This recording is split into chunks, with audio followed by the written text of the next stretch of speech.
She sent the text to the wrong number. A Korean Mafia boss replied, "Address.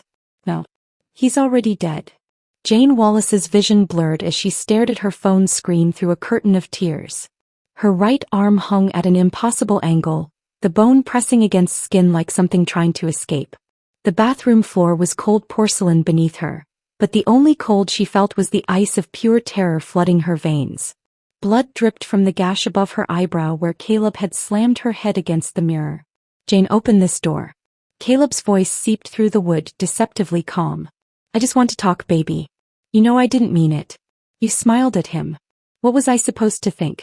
Her ex-boyfriend. The man who used to bring her coffee in bed. The man who just grabbed her arm with both hands and wrenched it sideways until something inside gave way with a wet snap that still echoed in her skull. "You made me do this. You always make me do this." Jane knew the script by heart. Silence would enrage him. Words would enrage him faster. Everything enraged him. She fumbled for her phone with her left hand, her broken arm cradled against her chest like a wounded bird. She needed Sarah. Her best friend would know what to do. Sarah always knew what to do. The screen was slick with blood and sweat as she scrolled through contacts. Everything swam together through the pain, names melting into meaningless shapes, numbers into abstract patterns. She pressed what had to be Sarah's name and typed with one trembling finger. "My jealous ex broke my arm. He won't stop. 1447 Morrison Street, apartment 3B. Please help." She hit send and held her breath. Welcome to the channel, loves. Thank you so much for the incredible support on this romance series. If you're captivated by dangerous love story, hit that subscribe button and join our community of romance rebels. Now let's see how this all goes. The door shuddered. Caleb's fist struck wood once, twice, testing the lock's strength. "Jane, I'm asking nicely. Don't make me come in there." Her phone buzzed. "Who is this?" Jane's stomach dropped through the floor. Wrong number. She texted a complete stranger while Caleb was seconds from breaking through the only thing keeping her alive. Her fingers flew across the screen, desperate, clumsy. "Wrong number, sorry, but please, ex-boyfriend broke my arm, he's breaking down the door, I need help." 3 seconds of silence that felt like 3 hours. Then, "Don't move. Don't make a sound. I'm coming. Confirm address." Jane's breath caught. She didn't know who this person was. Didn't know if they were real or insane or even in the same city. But they were responding. They were all she had. 1447 Morrison Street, apartment 3B. Please hurry. Please don't call police. Another buzz, immediate. Stay hidden. 7 minutes. You'll know when I arrive. 7 minutes. She'd be dead in 7 minutes. The lock was already groaning under Caleb's assault. "I'm counting to 3, Jane." The voice through the door wasn't Caleb's anymore. It was the voice he used when the mask slipped. When the loving boyfriend disappeared and the monster underneath surfaced. Jane pressed herself into the corner between the toilet and the tub, trying to make her body smaller, trying to fold into nothing. Her broken arms screamed with every movement. Ew. She closed her eyes and thought about her sister Maya. 22 years old, still in college, still believing the world was good. Jane had to survive this. Had to make sure Maya never ended up here, trapped and broken and waiting to die. 3. The door exploded inward. Jane woke to silk sheets and the smell of antiseptic. Her eyes cracked open to reveal a ceiling so high it could swallow cathedrals, coffered and painted in muted grays that whispered old money and older violence. The bedroom stretched larger than her entire apartment, floor-to-ceiling windows revealing a sprawling estate bathed in dawn light. Her arm was immobilized in a professional cast, the throbbing reduced to a dull ache that spoke of powerful painkillers already in her system. A man in a white coat stood beside the bed, checking her vitals with practiced efficiency. The fracture was clean. 6 weeks in the cast, then physical therapy. His English was crisp, clinical. "I've left prescriptions on the nightstand. Take them with food." Jane's gaze drifted past him to the figure in the doorway. Baek Jin-ho leaned against the frame with predatory ease, the blood-splattered suit from last night replaced by charcoal slacks and a black dress shirt rolled to his elbows. He looked like violence wrapped in expensive fabric, all sharp edges and controlled power. "Caleb." Her voice came out broken. "In police custody." Jin-ho's accent curled around the words like smoke. "His family has excellent lawyers. He'll be out within 48 hours. Ice flooded her veins. Then I need to leave. I need to disappear before. You're not leaving. He said it like he was commenting on the weather, utterly certain. He dismissed the doctor with a slight nod and stepped into the room as the door clicked shut. Look around, Jane. 12-foot walls. Armed guards at every entrance. Security systems that would make the Pentagon jealous. This compound is a fortress. You're safer here than anywhere else in the world. She struggled to sit up, her good hand clutching the sheets. I can't just stay here. I don't even know you. I need to thank you and go. Jin-ho moved with liquid speed, closing the distance until he stood beside the bed, looking down at her with eyes like black ice. You texted me. That makes you mine now. You stay until I say otherwise. The words should have terrified her. Should have sent her running despite the cast, despite everything. But when his fingers ghosted over her bruised cheek with unexpected gentleness, a touch so careful it made her breath catch, Jane felt something far more dangerous than fear. Attraction. Raw and terrifying and utterly wrong. Later, when she opened the closet, her blood turned cold. Designer clothes in her exact size lined the racks, tags still attached. He'd been planning to keep her before she even woke up. Jane ventured into the mansion on her second day, her casted arm in a sling, curiosity overriding caution. The corridors were endless marble and dark wood, each room more opulent than the last. She turned a corner into what appeared to be a formal sitting room and froze. The portrait dominated the wall. Jin-ho in a tailored tuxedo beside a woman who looked like she'd stepped out of a fashion magazine. Stunning didn't begin to cover it. The woman's hand rested possessively on Jin-ho's chest, a massive diamond catching the light. An engagement photo. Admiring the artwork? Jane spun around. The woman from the portrait stood in the doorway, somehow more devastating in person. She was draped in Chanel and Cartier, her designer luggage visible behind her in the hallway. Cold fury radiated from her perfect features as she assessed Jane with the clinical precision of a surgeon identifying a tumor. How charitable of Jin-ho to rescue strays, she said in flawless English, her smile sharp enough to draw blood. But surely the help's quarters would be more appropriate than the guest wing? I'm not, Jane started. Yuna. Jin-ho's voice cut through the air like a blade. He appeared behind his fiancée and the temperature in the room plummeted. You're back early. Clearly not early enough. Yuna's eyes never left Jane. Who is she? Jane Wallace. She needed help. I provided it. His tone was clipped, formal, revealing nothing and everything at once. Jane, this is Yuna Park. My fiancée. The word landed like a physical blow. Jane saw something flicker in Jin-ho's eyes as he said it. Obligation, duty, a cage he'd locked himself inside. Not love. Never love. Yuna closed the distance to Jin-ho and pulled him into a kiss that was pure territorial display. Her engagement ring caught the light, the diamond glittering like a weapon as her hand curled possessively into his shirt. When she pulled back, her smile was victorious. That night, Jane couldn't sleep. Voices drifted through the walls. Yuna's shrill with barely controlled rage, Jin-ho's low and deadly calm. I want her gone. Tomorrow. No. She's nobody. A charity case you'll forget in a week. She stays. The finality in Jin-ho's voice made Jane's breath catch. Touch her and engagement or not, you'll regret it. Silence fell heavy with threat. Jane pressed her hand to her racing heart, understanding with crystalline clarity. She'd become the spark in a powder keg and someone was about to strike the match. Jin-ho summoned Jane to his office the next morning, the room all dark leather and floor-to-ceiling monitors displaying security feeds from across the estate. He stood behind his desk, tablet in hand, his expression unreadable. You need to see this. The surveillance footage made Jane's blood turn to ice. Caleb, arm in a sling, stepping out of the police station. His family's lawyers flanking him like an honor guard. The timestamp read 20 hours ago. Jin-ho swiped to the next screen. Caleb's social media posts scrolled past. Frantic appeals for Jane's whereabouts, manufactured concern dripping from every word. Private investigator websites. GPS tracking services. He was hunting her with methodical precision. Do you understand now? Jin-ho moved around the desk, each step deliberate, predatory. He braced his hand on the wood beside her, caging her in, his body a wall of heat and controlled power. Why you can't leave? Why I won't let you. Jane's breath caught. They were inches apart, close enough that she could see flecks of gold in his dark eyes, could smell his cologne, something expensive and dangerous.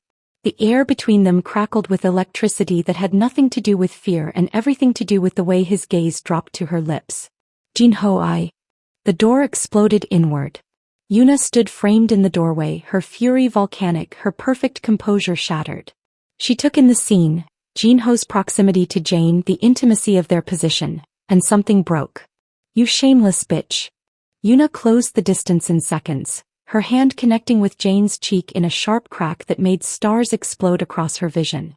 Jinho moved with lethal speed. He caught Yuna's wrist mid-swing, his grip controlled but violent enough to make her gasp.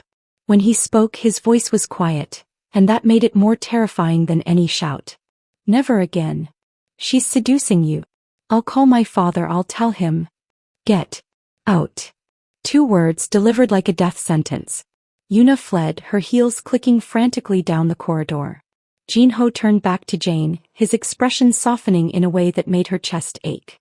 He retrieved ice from the bar, wrapping it in cloth, then pressed it gently to her burning cheek.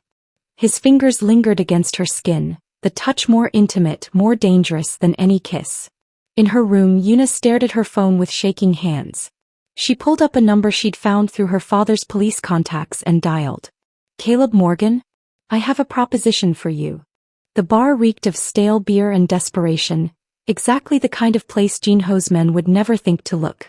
Yuna sat in a corner booth, designer sunglasses hiding her identity, watching Caleb Morgan limp through the door.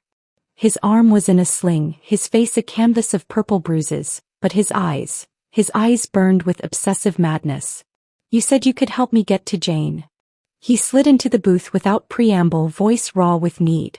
She belongs to me. That Korean bastard had no right. I can give you everything, Yuna interrupted, sliding a folder across the table. Her exact location. Security schedules. Guard rotations. Jinho's offshore account numbers. Caleb's eyes widened. Why would you? Because I want them both dead. Her smile was poison sweet. You get Jane. I get Jinho's empire and avoid the scandal of a broken engagement. You have hacking skills, correct? Corporate espionage background. I can drain accounts, cover tracks, make it look like rival gangs. Caleb's fingers trembled as he opened the folder, Jane's photo staring back at him. When? Soon. I'll contact you. Meanwhile, in Jinho's basement, Jane descended stairs she shouldn't have found.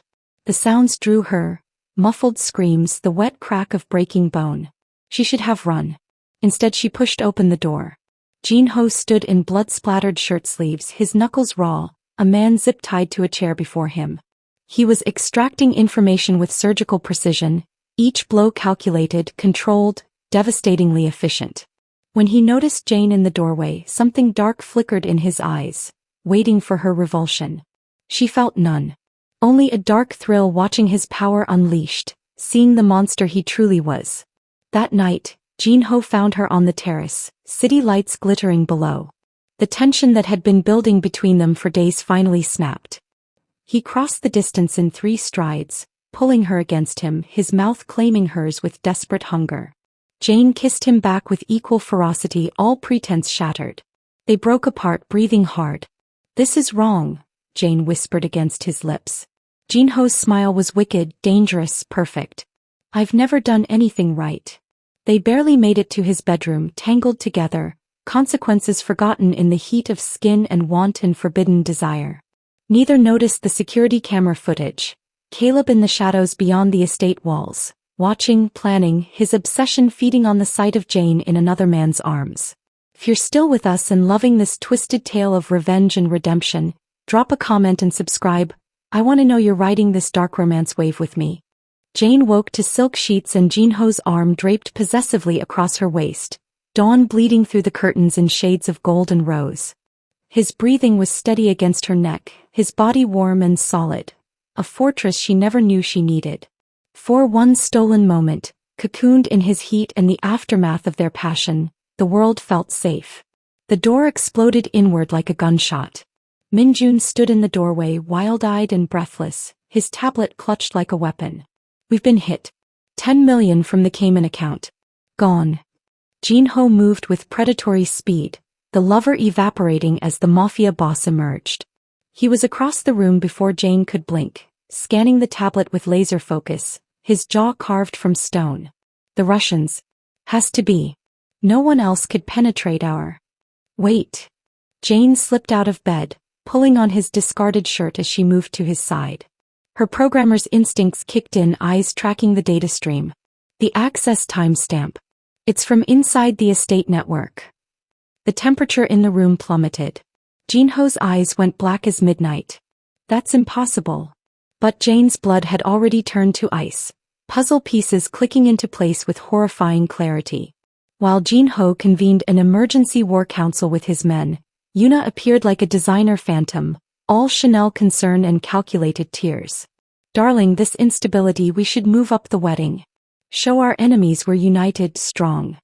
Every instinct Jane possessed screamed danger. She waited, patient as a hunter, until Yuna abandoned her laptop in the sitting room. Jane's fingers flew across the keyboard, muscle memory from college IT courses resurfacing. Encrypted files. Burner phone logs. Hidden communication channels. With manicured nails slammed the laptop shut, nearly catching Jane's fingers. Snooping. Yuna's voice was poison wrapped in silk. She leaned close, her perfume suffocating. I know you fucked him. I know everything that happens under this roof.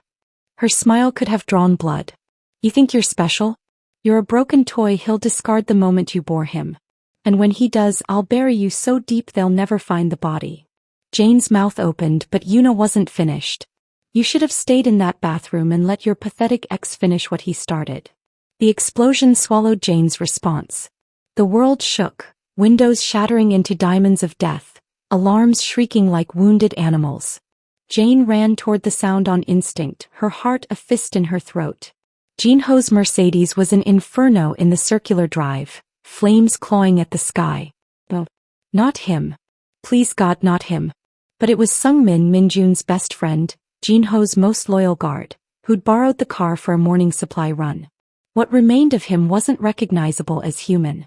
Jin-ho found Jane in the chaos, his arms crushing her against his chest as flames painted their world in shades of hell. His voice was gravel and broken glass against her hair. This is my world. Blood and fire and death. Still want to stay. Jane looked up at the monster she was falling for, the devil who'd saved her, and whispered the only truth that mattered. Yes. Jin-ho transformed into something primal after the bombing. An apex predator stripped of pretense. Jane watched him work with surgical precision, extracting information from contacts with methods that would make hardened criminals weep, tracking money through labyrinths of offshore accounts, his grief forged into a weapon sharp enough to cut through bone. While he hunted external threats, Jane turned her gaze inward, instinct whispering that the real enemy wore designer perfume and a perfect smile. She rebuilt Yuna's deleted files byte by byte, her programmer's mind mapping patterns invisible to others. Financial transfers aligned perfectly with Yuna's shopping trips, every theft masked by receipts from Prada and Cartier. But the smoking gun came from burner phone records. Dozens of calls to a number registered under one of Caleb's shell corporations, timestamps matching every security breach, every stolen dollar. Jane found Jin-ho at 3 a.m., his office a cathedral of surveillance screens casting blue light across his exhausted features. She spread her evidence across his desk like tarot cards revealing death.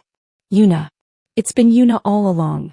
Jin-ho's rage was a living thing, heat and violence filling the room until Jane could barely breathe. His fist obliterated mahogany, splinters flying like shrapnel. Then stillness. That terrifying calm that meant someone was about to die slowly. Her father controls half the police force, every judge that matters. His voice was arctic. We move without proof, we start a war we might not win. His eyes locked on Jane's, black with calculation. So we let them believe they've won. We gather everything. Then we burn them both to ash. The deception was art. Jin-ho staged brutal fights with Jane in corridors where Yuna's presence felt inevitable, screaming matches ending with him telling Jane to disappear, to leave and never contaminate his life again. But instead of running, Jane vanished into the estate's hidden safe room, a fortified sanctuary Jin-ho had constructed years ago for exactly this kind of chess match. From their technological nest they became voyeurs to betrayal. Jane watched Yuna preen and plot across multiple screens, making calls she thought were encrypted, untraceable. The video conference with Caleb froze Jane's blood solid. Friday. The warehouse on 5th. Yuna's voice dripped satisfaction. The Bratva will be waiting. I told them Jinho's expanding into their territory. They'll tear him apart for the disrespect. Caleb's face filled the monitor, eyes bright with madness. And Jane. Once Jinho's corpse is cooling and the accounts are empty, she's yours. Keep her, break her, bury her, I don't care. Jane's hands shook. Jinho's arm wrapped around her shoulders, solid muscle and lethal promise. Friday, he murmured. We end them both. That night, planning their counterstrike, they moved as synchronized predators. Partners, equals, a matched set of monsters. When Jinho retrieved a Glock from his safe and placed it in Jane's palm, his expression held something between pride and desire. Time you learn to bite back. Jane checked the chamber with hands steady as stone, muscle memory resurrecting from a self-defense course taken in another lifetime. She met his gaze with a smile sharp enough to draw blood. Teach me everything. The training sessions were warfare disguised as education. Jinho drove Jane past the point where her muscles screamed and her lungs burned, teaching her that vulnerable points on the human body were opportunities. Throat, solar plexus, kidneys, knees. They sparred in the estate's underground gym, a concrete cathedral where violence became prayer. Each session crackled with electricity that had nothing to do with combat and everything to do with sweat-slicked skin, the collision of bodies, the razor's edge between wanting to hurt and wanting to consume. Again, Jinho commanded after disarming her for the 4th time, his voice rough with something that might have been desire. Stop overthinking. React. Jane launched herself at him with everything she had, raw desperation forged into technique. When he moved to counter, she was already shifting, anticipating, bringing her knee up exactly where he'd drilled into her. He caught it millimeters from impact, his smile going feral with approval. Good. You're becoming dangerous. She was learning to crave it. The power singing through her veins, the control over her own survival, the intoxicating transformation from shattered victim to loaded weapon. By day 3, she could field strip and reassemble her Glock blindfolded in under 30 seconds. By day 4, she put 3 rounds center mass at 25 yards, the grouping tight enough to make Jinho's men whistle with respect. Yuna's invitation arrived that afternoon on cream stationery, her handwriting elegant as a noose. Lunch.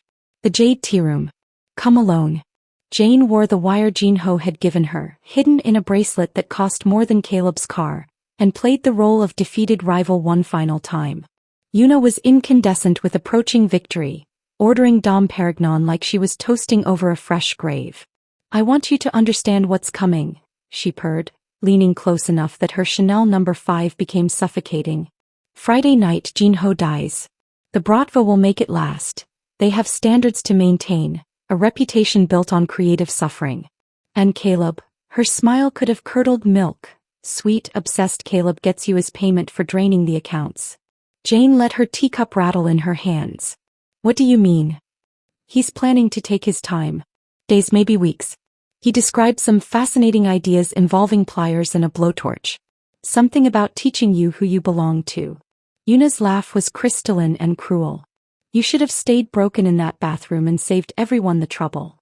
Every poisonous word captured on the device recording against Jane's pulse point.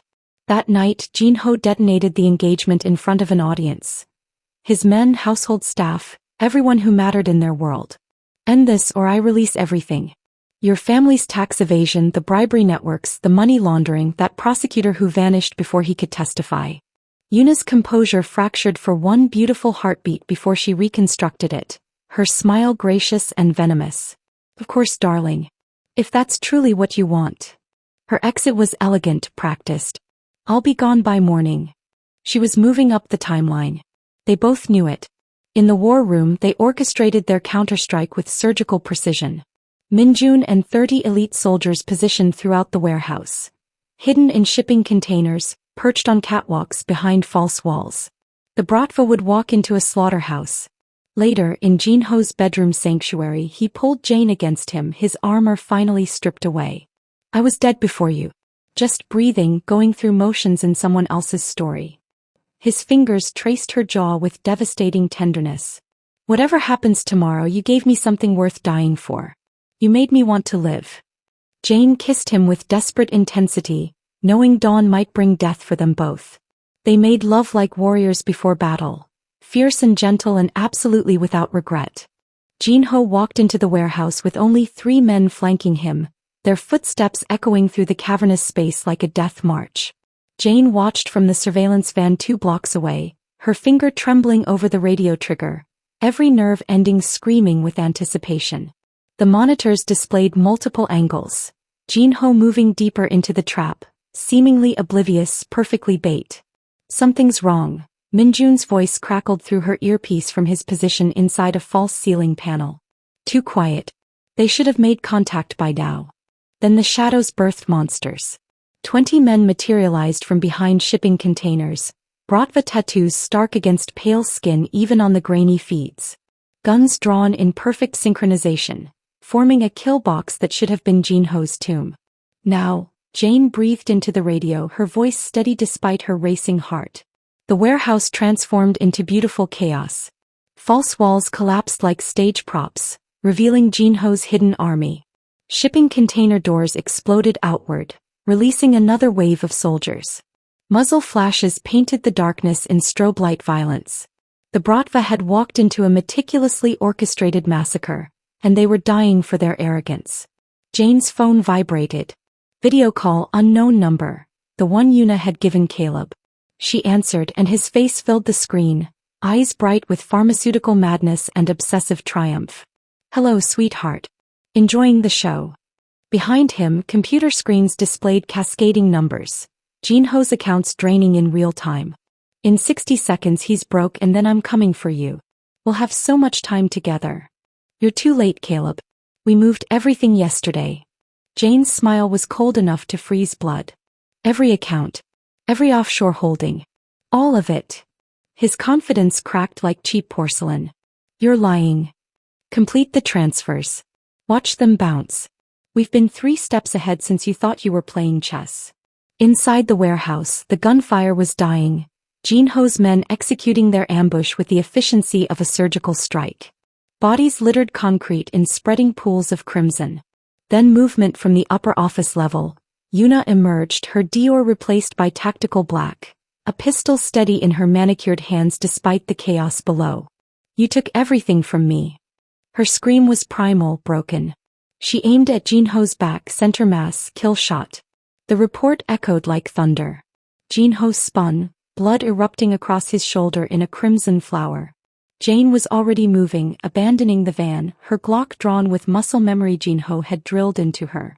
She burst through the side entrance and fired twice, controlled, precise, exactly as taught. Yuna collapsed, clutching her shattered leg, her scream of rage and agony cutting through the sudden silence like a knife. Remaining Bratva members dropped to their knees, surrendering. Minjun's team had them covered, professional, efficient. Then Caleb materialized from the smoke like a demon conjured by Jane's worst nightmares. He must have infiltrated during the firefight, must have been watching through hacked feeds. His arm locked around her throat before anyone could react, knife blade kissing her carotid with obscene intimacy. Everyone stops or she dies. His voice was unraveling, desperate, the obsession that had always lurked beneath his charm finally naked and howling. Guns down. Money and safe passage or I open her throat. Jin-ho turned slowly, blood soaking his shirt black, his weapon trained on Caleb's head with unwavering precision despite his wound. The warehouse held its breath, Yuna's whimpering, Caleb's ragged breathing against Jane's ear, the distant wail of approaching sirens. Let her go, Jin-ho said, his voice lethal calm, and I'll make it quick. Jane felt Caleb's hand trembling, the knife pressing harder, breaking skin. His obsession had metastasized into madness and cornered animals were always the most dangerous. Your move, sweetheart, Caleb whispered against her ear, his breath hot and rank. Just like old times. Jane felt Caleb's breath hot against her ear, the knife biting into her skin hard enough to draw blood. His arm trembled around her throat, desperation making him sloppy. She met Jin-ho's eyes across the warehouse, saw the calculation there, the absolute trust. Now or never. She drove her elbow backward with everything she had, exactly where Jinho had taught her. The floating ribs, the soft vulnerable space that made men crumple. Caleb's grip loosened for a heartbeat and Jane dropped her weight, becoming dead mass in his arms. The gunshot cracked through the warehouse like thunder. Caleb's head snapped back, the knife clattering to concrete. He dropped beside her, eyes wide with shock, a perfect hole between them still smoking. Jane rolled away from the body, staring at the man who'd terrorized her for months, watching his blood pool across the floor. She felt nothing. No horror. No guilt. Only fierce, dark satisfaction that he would never touch another woman again. Jane. Jinho was there, pulling her up with his good arm, his wounded shoulder bleeding through his shirt. Are you hurt? No. She turned to where Yuna lay clutching her leg, designer mascara streaking down her perfect face. But she will be. Yuna's eyes widened as Jane approached, pulling out her phone. You can't. I have connections, my father. Had connections. Jane pressed play on the recording, Yuna's voice crystal clear, confessing to conspiracy, murder, theft. This goes to every news outlet, every prosecutor not on your family's payroll. Your empire ends tonight. Police sirens wailed closer. Jinho's men were already positioning bodies, staging the scene with practiced efficiency. The Bratva had attacked. Jinho defended his territory. Yuna got caught in criminal conspiracy, her own words damning her. Minjun approached, phone extended. Sir, the Park family's bank accounts just got frozen. Securities fraud investigation. Anonymous tip. Jinho's final chess move, executed while bullets flew. Yuna's scream of rage was music. As dawn painted the warehouse in shades of blood and gold, Jinho pulled Jane against his chest despite his wounds. His lips found hers, the kiss tasting of gunpowder and victory and something that might have been forever. "My fierce queen," he murmured against her mouth. Jane smiled, sharp and deadly and utterly transformed. She'd walked into this warehouse a woman learning to fight. She walked out a queen who'd claimed her throne in blood. 3 months later, Jane stood on the terrace of their estate, morning light catching the massive diamond on her finger. A ring that made Yuna's look like a child's toy. Jinho's arms wrapped around her waist, his chin resting on her shoulder as they surveyed their kingdom together. She was no longer the broken woman texting desperately from a bathroom floor. She was the monster's queen, and she'd learned the most dangerous truth of all. Sometimes salvation comes wearing the devil's face, and sometimes the devil sees exactly what you are, strong, lethal, and absolutely unforgettable. And that's how a wrong number text turned into a love worth killing for. If this story had you on the edge of your seat, smash that like button, subscribe for more dark romance stories, and comment below where you're watching from. I love connecting with you all. Don't miss my next video where another dangerous love story unfolds. Until then, stay fierce, stay fearless, and remember, sometimes the monster is exactly who you need. See you in the next one.